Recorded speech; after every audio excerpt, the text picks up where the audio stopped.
Welcome back to the channel. Today's recap is about a 2012 American dystopian action film named The Hunger Games.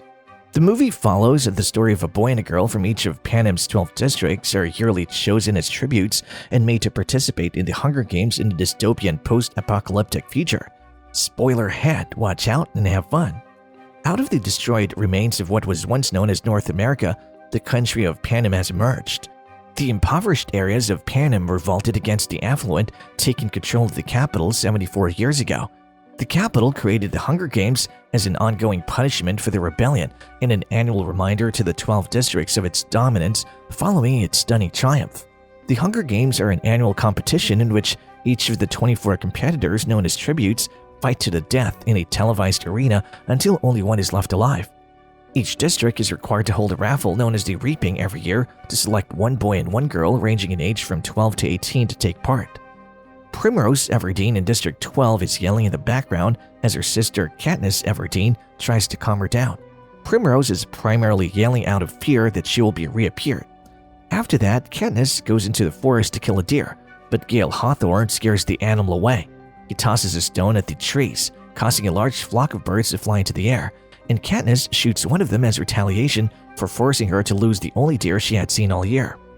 After that, a noisy hovercraft emerges, and Katniss and Gale make their way deeper into the forest. Gale claims that he and Katniss could flee District 12 if it weren't for their family as they sit on a hill overlooking the woods afterwards. The dialogue finishes in a rather hissing tone as Katniss expresses his distaste for this notion. In the Hob, Katniss finds a Mockingjay pin while trading her game for cash and some food with an elderly woman. She inquires about the price, but the woman replies that she may keep it.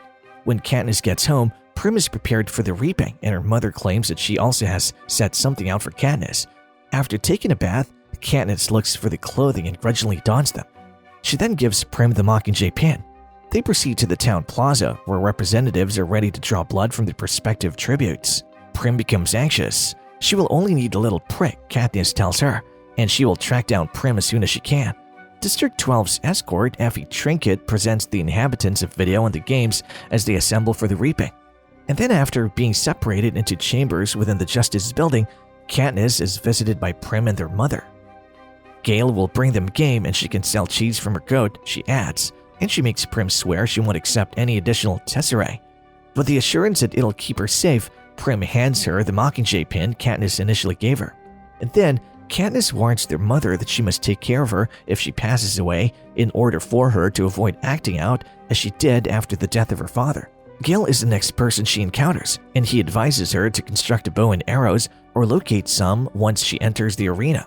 He makes a pledge to Katniss not to let Prim and Mrs. Everdeen go hungry. The next step is to transfer her and Peeta to a train that'll take them to the capital. They encounter their mentor, the last survivor of District 12, and an alcoholic named Haymitch Abernathy throughout the journey. When her family was on the verge of hunger, Katniss recalls Peeta bringing her a half-burnt loaf of bread from the back of the bakery. The prep teams reach tribute cleanup after the tributes arrive at the capital. The next scene shows Katniss seeing her stylist Cena in a little space. His role, he claims, is to assist her in making a good impression on possible sponsors. During the opening ceremony, Cena clothes Katniss and Peeta in black costumes with fire-breathing capes to wow the capital's citizens. The District 12 tributes reside at the training center's penthouse where Avoxes dress, feed, and serve them. The tributes hone their talents, learn new ones, and demonstrate them to the other members of the group in the training center. Before the games, Katniss attempts to seem nice and impressive in a televised interview in order to attract sponsors. Peeta claims that he has been secretly attracted to Katniss since he was a young child. Katniss reacts angrily, but Haymitch suggests that they pretend to be a loving couple in the arena in order to get sponsors and earn compassion from the spectators. When the games start, Haymitch advises Katniss to fight the impulse to rush toward the weapons set out for the tribute since doing so would only result in bloodshed. Instead, he advises her to climb higher and look for water, as it'll be her sole ally throughout the games. Katniss isn't able to sleep the night before the games, so she goes outside to locate Peeta. Peeta explains to her that he hopes the games won't alter who he is and that he wants to pass away as himself if he does. He's informed by Katniss that she's unable to think in such a way since she must take care of her family. The tributes are placed in a tube before being raced to the arena on a platform. They must hold off launching the platform for 60 seconds before doing so, otherwise they'll be destroyed. The majority of the tributes rush to the cornucopia, a storehouse of supplies, as soon as the games start. Within the first 30 minutes of the games, the other tributes massacre 12 of them. After retrieving a rucksack, Katniss falls and is ambushed by another tribute, who is then fatally stabbed in the back by District 2 tribute Clove. When Katniss goes into the trees to hide, Foxface, a tribute from District 5, turns and escapes. While sprinting farther into the forest, Katniss loses sight of Peeta. She hears the post-cornucopia carnage cannons as she halts to look inside the knapsack. A resounding cannon booms to announce the death of a tribute. On the first night, Katniss hides in a tree and watches as a group of tributes commanded by Districts 1 and 2, which also includes Peeta, kill the District 8 female. Unknowingly, moving towards the edge of the arena, Katniss is deflected by a forest fire set off by the game makers, which alerts the careers to her presence. Running through the forest while escaping deadly fireballs is Katniss. Her right thigh is hurt as she gets struck by scorching shrapnel. After being startled by another fireball, she continues to wander aimlessly until she reaches the river, where she jumps in to cool down. When the careers spot Katniss, they pursue her until she hides under a large tree. Peeta advises that they wait her out and murder her when she makes an attempt to flee after multiple failed attempts to kill her. That evening, Katniss hears what sounds like a bell tinkling in the sky and notices a cylinder linked to a parachute approaching her. She opens the cylinder and finds a letter from Haymitch inside instructing her to treat her leg with a healing salve. She wakes up the following morning to see that her wound has nearly fully recovered from the previous night. Rue, a female tribute from District 11, wakes Katniss up while the rest of the group is still asleep by pointing out a nest of tracker jackers, genetically modified wasps whose stings can result in severe agony, hallucinations, and even death.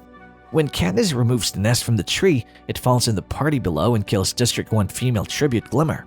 After being stung, Katniss hallucinates seeing Peeta and being told to flee.